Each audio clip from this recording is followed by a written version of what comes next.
दोस्तों, आदाब, जय हिंद।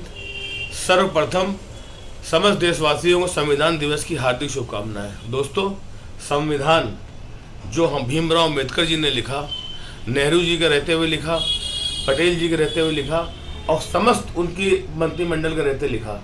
संविधान इस तरह लिखा कि उसमें किसी धर्म या किसी आस्था को ठेस न पहुंचाई जाए और देश संवैधानिक व्यवस्था चले। संविधान का इसलिए पालन किया जाता है। दोस्तों, एक संविधान को एक वक्त में लागू नहीं किया गया कि आज लिख दिया गया, कल उसे लागू कर दिया गया। संविधान की 12 अनुसूचियां बनाई गई और समय समय पर हर एक अनुसूची भेजी गई लोगों के बीच। लोगों ने उसकी सराहना भी की, कुछ लोगों ने कमियां बताई जिसको सही किया गया।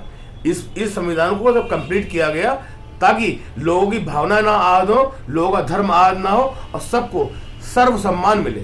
इसलिए सर्व जाति को, सर्व धर्म को सम्मान मिले, ऐसा संविधान बनाया गया। लेकिन आज हमारे देश में हमारे राष्ट्रपति हो या प्रधानमंत्री हो, संविधान चूमते हैं, संविधान की इज्जत करते हैं। बड़ी खुशी की बात, अच्छी बात है। लेकिन यहीं पर कुछ और भी ऐसे साधु संत हैं जो यात्रा करते हैं, हिंदू राष्ट्र की मांग करते हैं। मतलब उन्हें संविधान में भरोसा नहीं है, वो हिंदू राष्ट्र चाहते हैं। इसका मतलब है कि वो मनुवादी व्यवस्था पर इस देश को लाना चाहते हैं। अगर वो इस देश को मनुवादी व्यवस्था में लाना चाहते हैं तो वो बताएं कि वो इस देश को कैसे चलाएंगे, संविधान से चलाएंगे या मनुवादी व्यवस्था चलाएंगे। हिंदू राष्ट्र बनने के बाद क्या संविधान रहेगा या मनुवाद कायम होगा? अगर मनुवाद कायम होगा तो क्या वो दलित को सम्मान दे पाएंगे? क्या दलित को घोड़ी पे चढ़ने का मौका देंगे? क्या दलित को किसी मंदिर का प्रधान पुजारी बनाएंगे? क्या इस देश का स्वर्ण व्यवस्था दलित को अपनाएगी? क्या दलित से स्वर्ण अपनी रिश्तेदारी करेंगे? क्या दलित से अपनी बेटियां लाएंगे या दलित को अपनी बेटियां देंगे? क्या ऐसा होगा? अगर ऐसा नहीं होगा, मनुवाद जो कहता है उसमें दलित का कोई स्थान नहीं है। अगर वो ऐसी व्यवस्था लाना चाहते हैं जो हिंदू राष्ट्र बने और मनुवाद पे चले तो संविधान कहाँ जाएगा?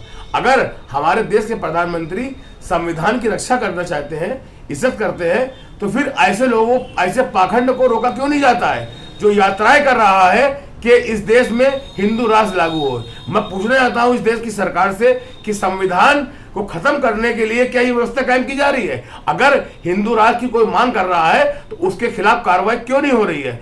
अगर वो हिंदू राष्ट्र की मांग कर रहा है तो इसका मतलब है कि वो संविधान के खिलाफ जा रहा है। और अगर संविधान के खिलाफ कोई जा रहा है तो सरकार उसके खिलाफ क्यों नहीं जा रही है? मेरा पूछना है, मेरा प्रश्न है कि हिंदू राष्ट्र की जो मांग कर रहे हैं, हिंदू वर्ग व्यवस्था बनाने के बाद क्या वो दलित को अपना पाएंगे? क्या सिख को अपनाएंगे? क्या मुसलमानों को अपनाएंगे? क्या देश में रहने वाले क्रिश्चियन को अपनाएंगे? अगर संविधान सबको रहने की छूट इजाजत देता है, क्या उनके हिंदू राष्ट्र बनने के बाद मनुवादी व्यवस्था ये चीजें कायम रख पाएगी? अगर नहीं कायम रख पाएगी तो ये किस हिंदू राष्ट्र की मांग कर रहे हैं? या तो ये संविधान का मजाक उड़ा रहे हैं और सरकार हमारी चुपचाप खामोश है, या सरकार का दोहरापन है ये कि सरकार एक तरफ संविधान की बात तो करती है, संविधान को चूमती तो है, लेकिन दूसरी ओर वो हिंदू राष्ट्र की मांग करने वाले और इसकी यात्रा निकालने वालों पर कोई रोक नहीं लगाती और उनको प्रोत्साहित करती है। मेरा सवाल है सरकार से, सरकार अगर इस देश के संविधान पर भरोसा करती है तो फिर हिंदू राष्ट्र की मांग करने वालों पर चाबुक क्यों नहीं चलाती? जय हिंद, जय संविधान।